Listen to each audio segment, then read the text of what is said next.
about a minute. Oh, now it goes away. Yeah, record it for about a minute. Now analyze it and see what we have there. So with that, I'm going to explain that camera first. So with that camera, just so everybody knows, when we have something like that where we're not sure what it is, there's a couple of things that I look for. First off, I look for 3 points on the head. The reason why is because we have 2 eyes and a nose.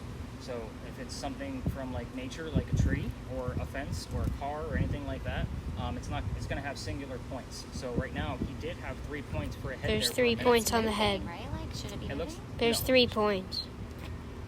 But what we are missing is the legs. Okay. So what I do is I take screenshots of that video and then I brighten it up to kind of see what's going on there and what's behind it. So I'll be able to see if it's that tree like he claims. So what I normally do, if we have a full-blown anomaly like head, torso, and legs, I will ask for a reaction. If you are Big John, please raise your right hand. If we get the raised right hand, we have something going on here, folks. That's kind of how this rolls. But right now, that's questionable, so I don't really want to throw those questions out there because we're missing legs and it keeps kind of jumping in and out. He is getting different like arm movements. Right, and like I thought I saw legs for a second. Oh, yes.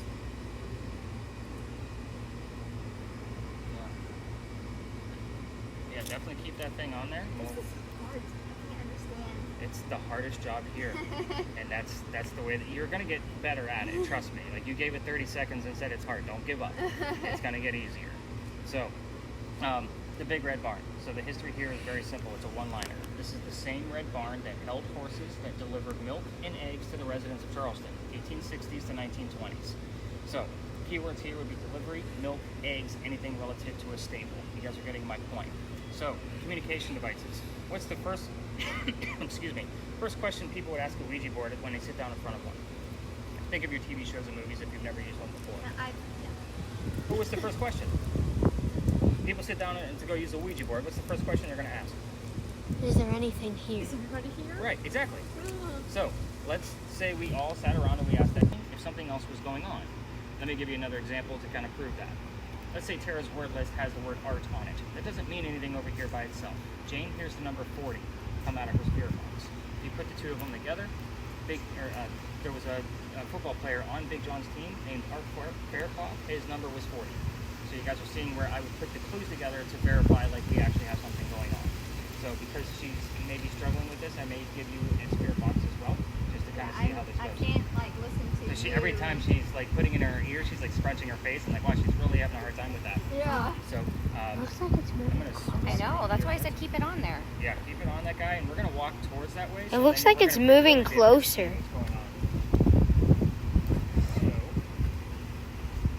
It's definitely moving closer. Mom, Give you a fresh set of earbuds. So It does look turn like your volume it's down. definitely getting closer. Very top, very top. Look, yeah, it's definitely getting I closer. feel like it has legs too. Fresh Yeah. set of earbuds for you. Ooh, what was that? Again, it's not an easy job, so. It's definitely And this getting isn't the first closer. time this has happened, so don't. Yeah, I also have Keep learning it steady. disability, so it's kind of like listening and then that. So.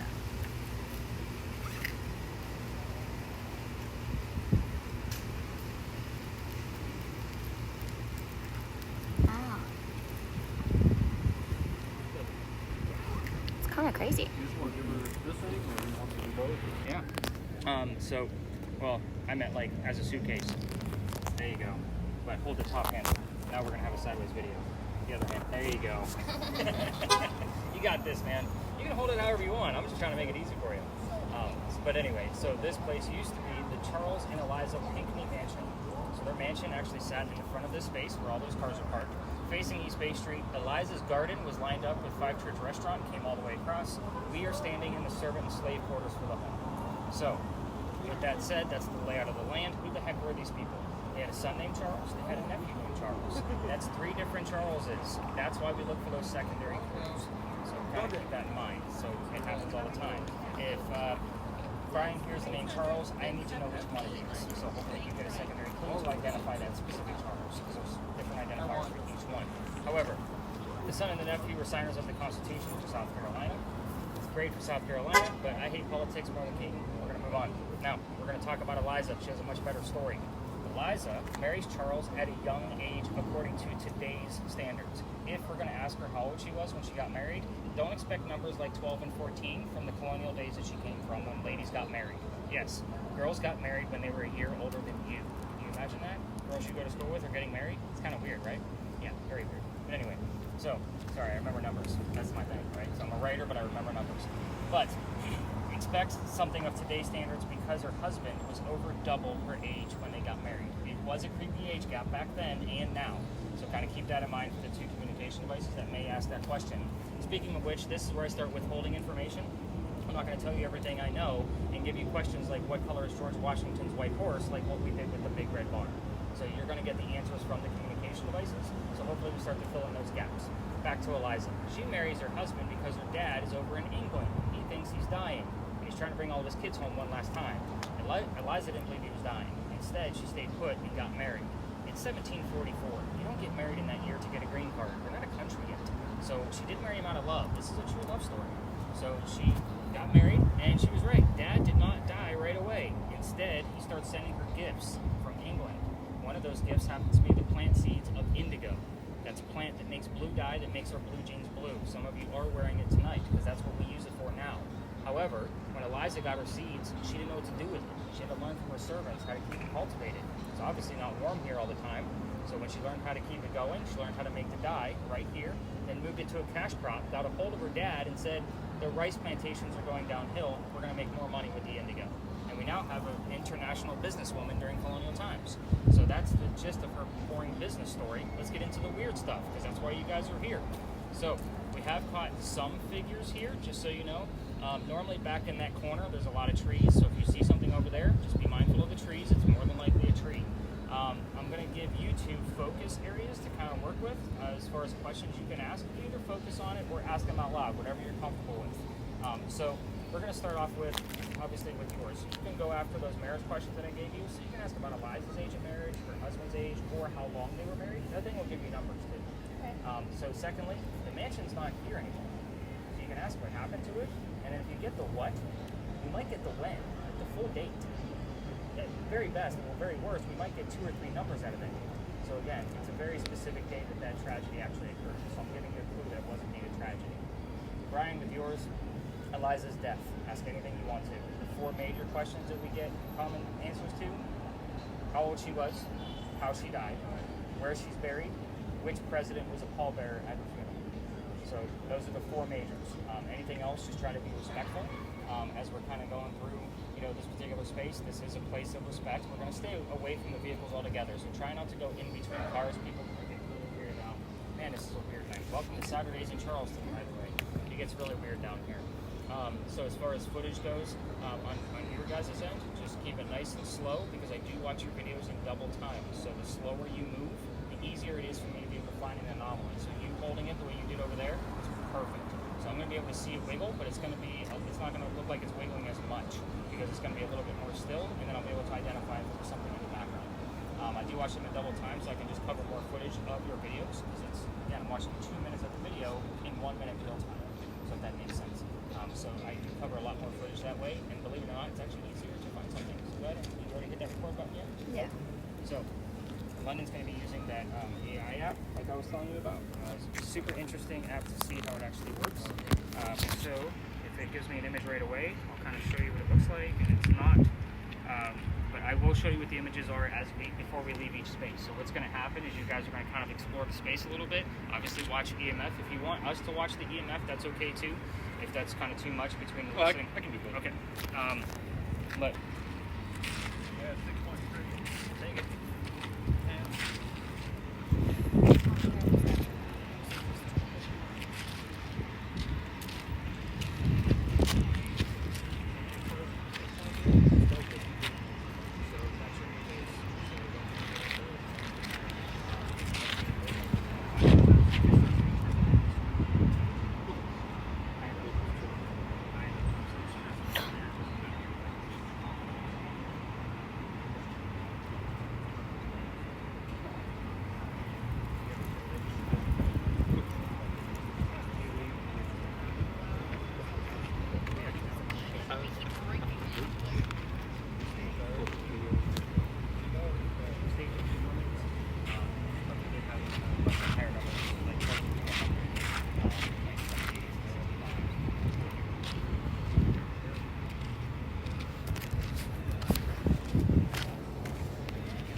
Look, I found a humanoid creature thing. Mommy.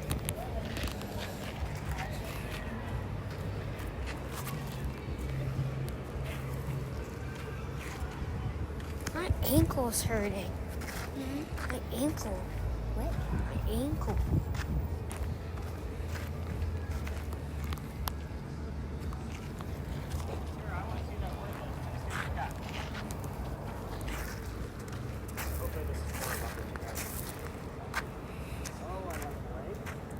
I know, I thought that was.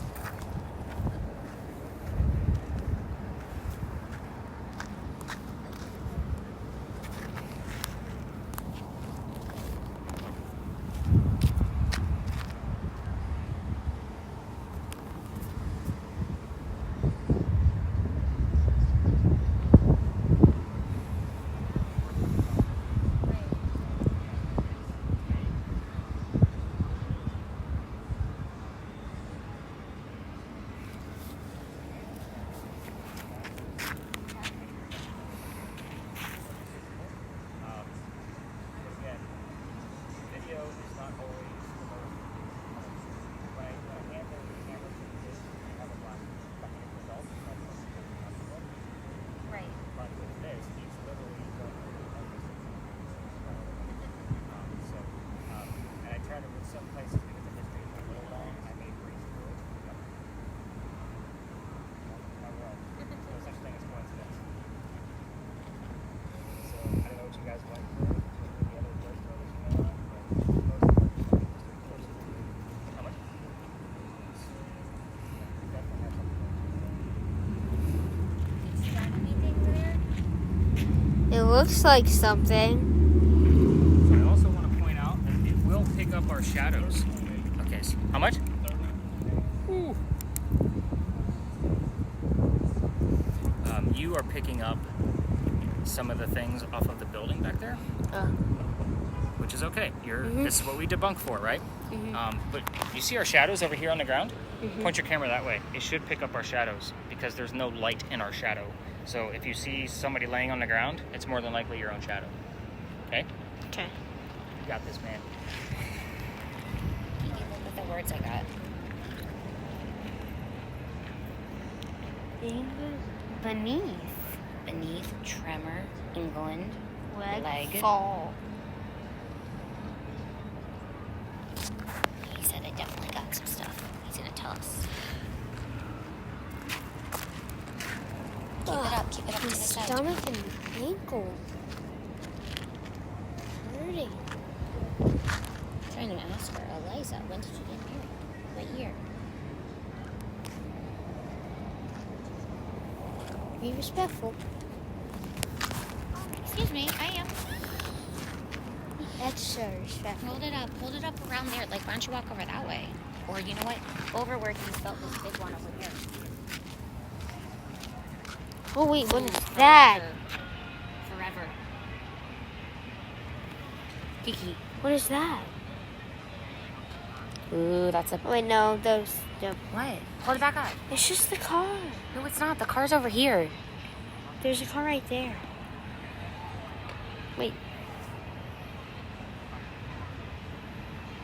See, it's like on the car.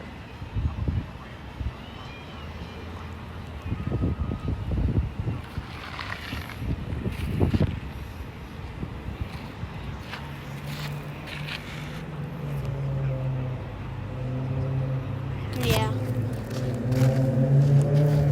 What? Asking her when she got married and what happened to her.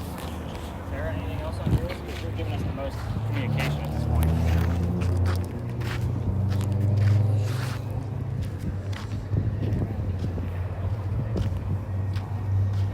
Forever?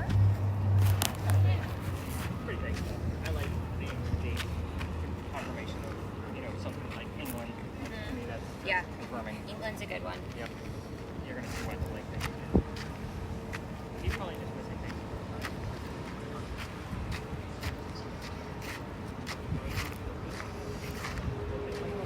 I'm just watching on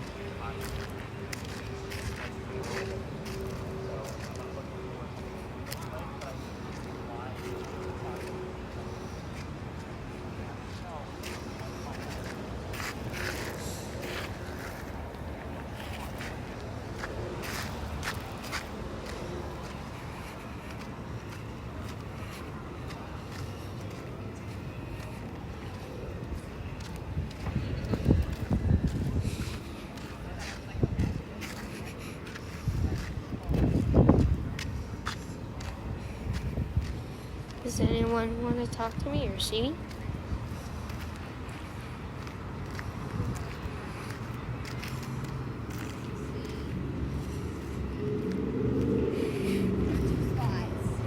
Let's go wrap up with London, and I'll give you guys all the answers and kind of show you how this is going. So, try anything.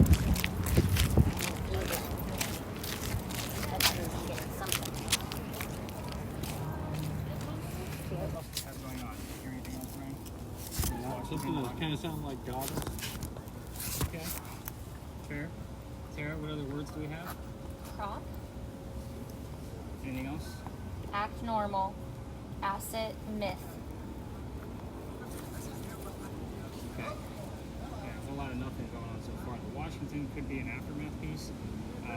Again, I'm not going to really count it as evidence, just because A, we're not near our last location, which is Washington Park, and we're kind of further away from the pink meat where Washington would be relevant. So I'm not like I'm on the fence about it, to be honest with you. So unless you have something else that pops up, Could have been a radio station that's popped in saying it. and again, why did you hear it though? That's the whole thing. There's no such thing as coincidence to me. So why did you hear Washington as we entered this particular park or this alleyway? So whenever we have folks that kind of passing through, like tourists, like I just kind of we split the seas, like what we're doing right now, and just kind of let them pass through.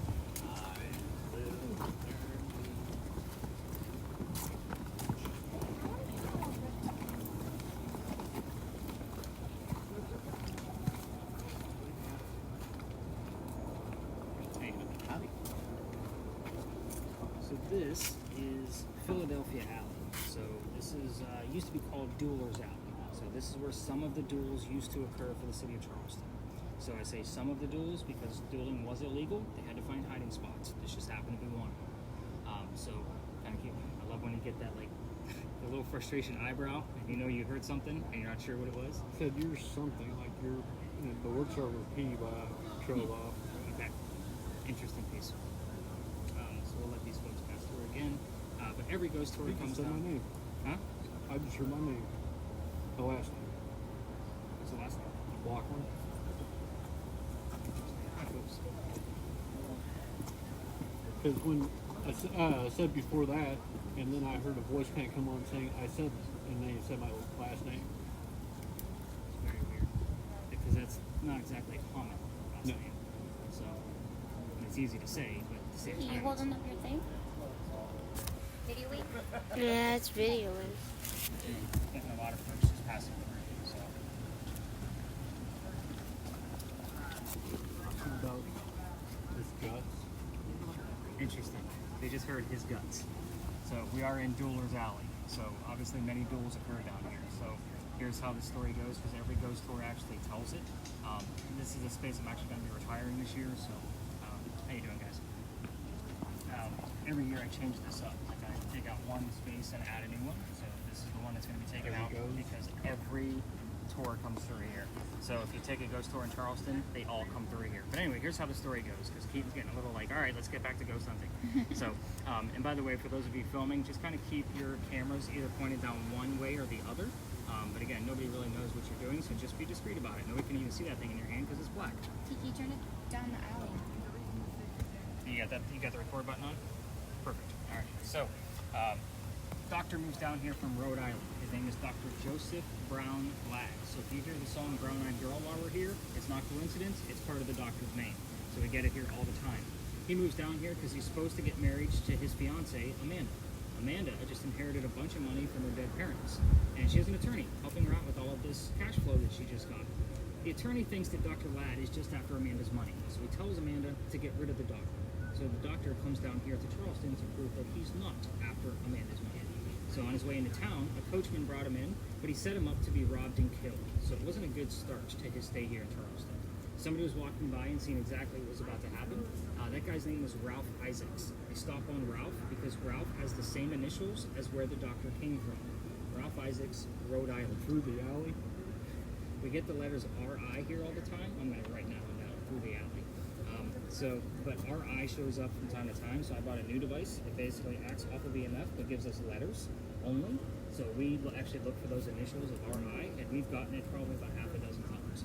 So kind of keep that in mind. But yeah, you hearing the phrase through the alley while we're this alley is not uncommon, so I'm excited about that one. But anyway, back to Ralph. Ralph tells the doctor, dude, you don't want to stay here. I know this guy. He's going to try to kill you. Come with me to 59 Church Street. You can stay with friends of mine. They'll rent you a room and you'll be safe. The doctor took him up on the offer and they became friends. The longer the doctor stays here, the more money he's making. He's proving his point that he didn't want Amanda's money. So Amanda gets wind of this. She's coming down so they can, get married. And Dr. Ladd became known as the Whistling Doctor.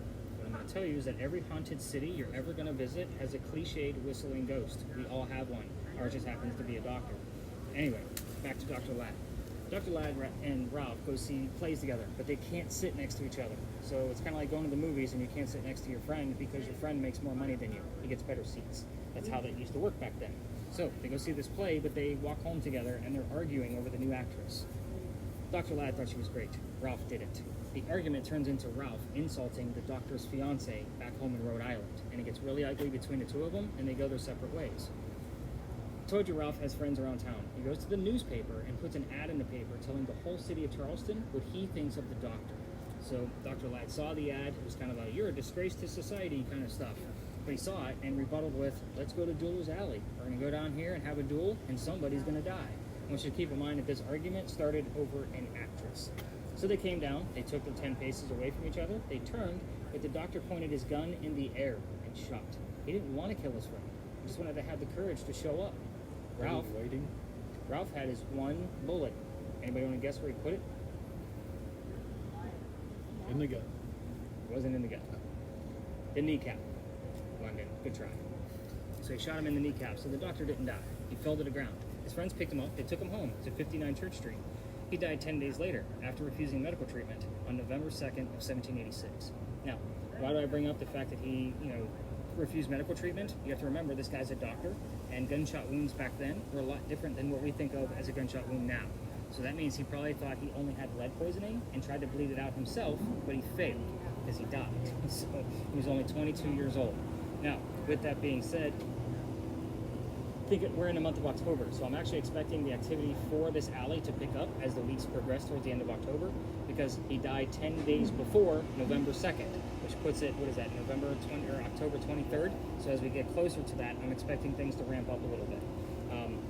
But every tour that comes down here, just like you guys have been seeing all these people, every tour guide will tell them to listen for the whistles. We have 2 videos running right now, which record audio plus my video. If we're going to capture a whistle, more than likely it's going to be there. But we have had whistling parts of songs with the word doctor that comes up immediately after, so take that for what it is. If you're going to try this on your own and walk all the way through here and turn on your voice recorders from your phones to see if you can capture a whistle later on, just keep in mind that every local knows the doctor. What was the number again? We look forward.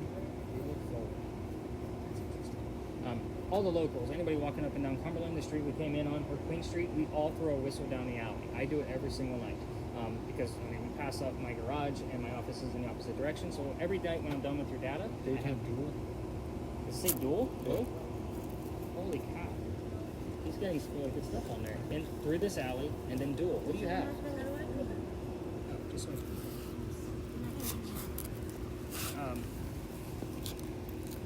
I will tell you that I always throw a whistle down the alley, especially. He's actually got a pretty decent angle. Okay. Yeah, he's all right. I would actually ask him to turn it if he wasn't going to get us a good angle. He seems to be doing okay. But I've been thrown out of here. It's part of the reason why I throw a whistle down. I'm trying to throw off all the other tourists. So here's what happened here. I told you, well, first off, that the alley didn't always go through this way. So there was a wall up there. So the reason why is because this is where they kept all the livestock. So imagine a bunch of cows and chickens down here. That's what this alley was originally used for. Not originally, but one of the many uses. So that means that the bricks on the other side are older than the ones we're standing on. Those bricks down there are sun-dried bricks from slave children, which means they literally had to turn those bricks in the sun to bake them. There's a full handprint from a slave child down there, along with fingerprint swipes and others. I used to take my groups all the way through here to just show how far we've come from slavery, which is a history piece. However, November 26th of 2020, my entire group of 10 wanted to wrap around that brick and see if they were going to get paranormal activity. I treat that brick the same way I do a grave. That kid's not there. That's the last place you're going to find them. I'm trying to shoo them along. Also because it's outside the kitchen window of the beautiful mansion at the end of the alley. I'm just trying to be respectful, not realizing that me and London brought our group out of bounds. So the new owner of that mansion came out screaming. She thought it was great because the dad's getting yelled at, and we moved on. So London's never going to forget that night because I talked about decision. it. So, how you doing, guys? Good.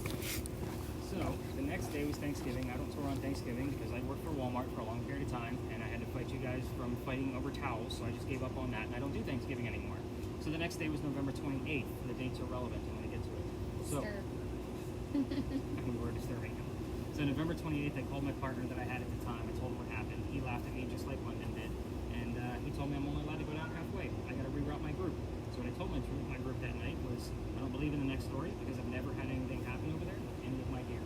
So, and I'm a vampire guy, not a pirate person. We're talking about pirates next, in case you didn't pick up on that. So, before we left the space, somebody with a spirit box heard the name Anne. I told them who we were going to be investigating. Famous female pirate Anne Bonny. So it's kind of like, okay, maybe we got something going on. We get over there, I told them the little bit I did know about pirates, and then somebody else heard the number 300. I didn't know what it meant. I wrote it down, just like I'm writing stuff down from Brian tonight. I researched it. We were there November 28th, 2020. Anne Bonny's trial for piracy, November 28th of 1720. We were there on the exact 300th anniversary of her pirate trial. So, usually some people will get like, oh wow, that's really good stuff. I was actually mad simply because pirate stories come from pirate lore that was written over 100 years after the alleged happenings. So I like to make sure things are factual, but the next story is a lot of fun. However, it is a 50-50 shot if we're going to be able to get anything from there. It's usually like an 85% shot out of the Pinky Mansion site, and right around the same thing here for Philadelphia Alley, but that's like 14.6.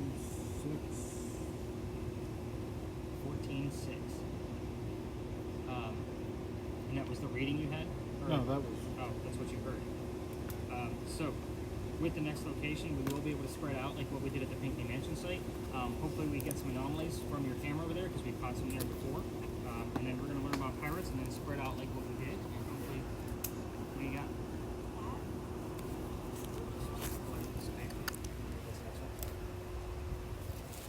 No way.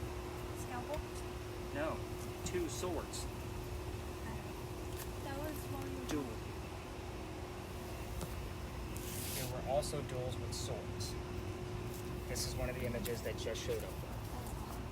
So, very interesting piece.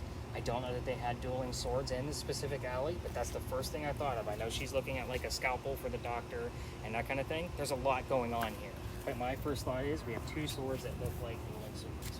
Not to mention, the original skull and crossbones pirate flag that we all affiliate pirates with wasn't skull and crossbones, it was swords that looked very similar to this. So, very interesting piece. What else do you have? Oh, we have this big bloody, is that a book? What do you guys think? What's that look like? We're with you. Females, boys. Interesting. So, everyone's going the wrong way.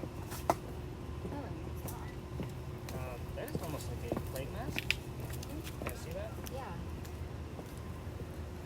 Interesting. I'm gonna have to look up to see if that actually affected anything here and what years that was, because we were talking 1780s just now with Dr. Ladd and see if it's the same time period. That's definitely a plague mask. Is that one of those black bird death masks Yeah. out there? So all your little spots that you see are all of the foliage around us, and you're filming people, so you want to lower your camera. I'm not recording. They don't know that. Yeah. So Yeah. all they know is that you're taking pictures, and they get weirded out. So I'm interested in this.